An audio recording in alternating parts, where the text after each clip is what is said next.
வணக்கம் சினிபாட் தமிழ் நேயர்களே, சிகரம் தொட்ட தமிழ் சினிமா நிகழ்ச்சியோட 14வது எபிசோடுக்கு உங்களை அன்புடன் வரவேற்கிறேன். இன்னைக்கு நம்ம பார்க்க போகிறது தமிழ் சினிமாவில் 100 நாட்கள் கடந்து ஓடிய ரஜினிகாந்த் நடிப்பில் 1988ஆம் ஆண்டு வெளிவந்த தர்மத்தின் தலைவன் படத்தை பத்தி தான். மாணவர்களே, நம்ம தேசப்பிதாவை நீங்க மதிக்கலன்னா உங்களையே நீங்க மதிக்கலன்னா மத்தவங்களுக்கு மரியாதை தராத மனிதர்கள் அந்த மரியாதையை தங்கள் வாழ்க்கையில பெறவே முடியாது. நீங்க சொல்லுவீங்களே, எனக்கு ஞாபகம் ரொம்ப ஜாஸ்தி, என்ன கொண்டு போனாலும் மறந்துட்டு வந்துடுறேன்னு. பாத்தீங்களா, ஞாபகமா கொண்டு வந்திருக்கேன். காலையில டிஃபன் கொண்டு போனீங்களே கேரியர், அது என்னாச்சு? அதே மறந்துட்டேன். சரிதான் போட. நான் யாரு தெரியல, ப்ரொஃபசர் பாலு தம்பி. இந்த பணம், பேர், புகழ், சொத்து இருக்கிறவன் எல்லாம் சந்தோஷமான மனுஷன் இல்லப்பா. எந்த மனுஷனுடைய உடம்புல வியாதியும் மனசுல வேதனையும் இல்லையோ அவன் தான் சந்தோஷமான மனுஷன். சும்மா கனவு கண்டிட்டே இருக்காதீங்க. ராஜா BA பாஸ் பண்ணி முடிக்கட்டும், அதுக்கப்புறம் இந்த பேக்கு உங்க கழுத்துல தாலி கட்டுறான். வைகை நதி தினம் பாடும் தமிழ் பாட்டு. ராஜு ராஜு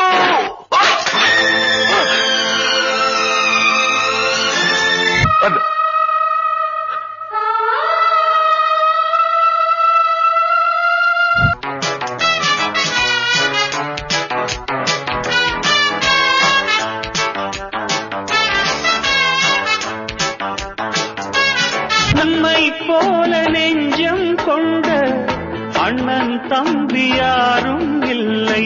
சங்கர் அண்ணன். சங்கர் சங்கர் சங்கர் எப்ப பார்த்தாலும் அவன் பெரிய சொல்றீங்க, அவன் பின்னாலேயே சுத்துறீங்க. அந்த திருட்டு பையனை என்ன வளர? ஏன் என்ன விட்டு போறேங்கிற? குப்பையில வாழ்ந்த இப்போ கோவில்ல குடியேற ஆசைப்படுற ராஜு கிட்ட எல்லாத்தையும் சொன்னா, அதை கேட்டதும் எனக்கு உங்க மேல பரிதாபம் ஏற்பட்டுச்சு. அந்த பரிதாபம் கருணையா மாறி அன்பா வளர்ந்து இப்போ காதலா மாறி இருக்கு. ஆனா சுமத்தி உடம்புல ஒரு சின்ன கீறல் பட்டா கூட உன் குடலை உருவிடுவேன்.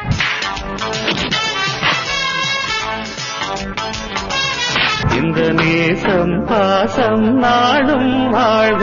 தேவர் பிலிம்ஸ் தயாரிப்பில் தர்மத்தின் தலைவன் படத்தோட கதை, திரைக்கதை, வசனங்களை எழுதியது பஞ்சு அருணாச்சலம் அவர்கள். இந்த படத்துக்கு இசை இளையராஜா, இயக்குனர் SP முத்துராமன் அவர்கள். இந்த படத்துல ரஜினிகாந்த், பிரபு, சுஹாசினி, VK ராமசாமி, சார்லி, குஷ்பு மற்றும் போல நடிச்சிருக்காங்க. இந்த படம் தான் குஷ்புவுக்கு தமிழ்ல முதல் படம் வெளியான அதே தேதி தான் குஷ்புவோட பிறந்தநாளுங்கிறதுனால தமிழ் திரையுலகம் கொடுத்த பிறந்தநாள் பரிசாகவே தர்மத்தின் தலைவன் படம் அவருக்கு அமைஞ்சது. தாய் வீடு படத்துக்கு அப்புறம் தேவர் பிலிம்ஸ் ரஜினியை வச்சு எந்த படமும் பண்ணல. தொடர்ந்து அவங்க ப்ரொடியூஸ் பண்ண படங்கள் எல்லாமே சரியா போகாம பெரிய நஷ்டமாயிருச்சு. ஆனா இயக்குனர் R தியாகராஜன் அவர்கள் ரஜினிகாந்தோட நல்ல உறவை வச்சிருந்ததுனால அவர்களுக்கு உதவணும்னு நினைச்ச ரஜினிகாந்த் தண்டாயுதபாணி பிலிம்ஸ்ங்கிற துணை நிறுவனத்தில் தர்மத்தின் தலைவன் படத்தில் நடிக்க சம்மதிச்சாரு. வாதேங்கிற இந்தி திரைப்படத்தோட ரீமேக் தாங்க இந்த படம். ரஜினிகாந்த் மற்றும் SP முத்துராமன் கூட்டணியில் உருவான 21வது திரைப்படம் தர்மத்தின் தலைவன். பிரபு மற்றும் ரஜினிகாந்த் இருவரும் முதன்முறையா ஜோடி சேர்ந்து நடிச்ச முதல் திரைப்படமும் இதுதான். இருந்தாலும் இவங்க 2 பேரும் சேர்ந்து நடிச்ச குரு சிஷ்யனுக்கு அப்புறம் தான் இந்த படம் ரிலீஸ் ஆச்சு. இந்த திரைப்படம் வணிக ரீதியாக பெரிய வெற்றி அடைஞ்சது மட்டும் இல்லாம தேவர் பிலிம்ஸோட அனைத்து நஷ்டங்களையும் சரி செஞ்சது. இருந்தாலும் தேவர் பிலிம்ஸோட கடைசி திரைப்பாகவே மாறிடுச்சு. அதுக்கப்புறம் இந்த தொழில்துறையை விட்டே அவங்க வெளியேறிட்டாங்க. இளையராஜா சிறந்த இசையமைப்பாளருக்கான சினிமா எக்ஸ்பிரஸ் விருதை இந்த படத்திற்காக பெற்றார்.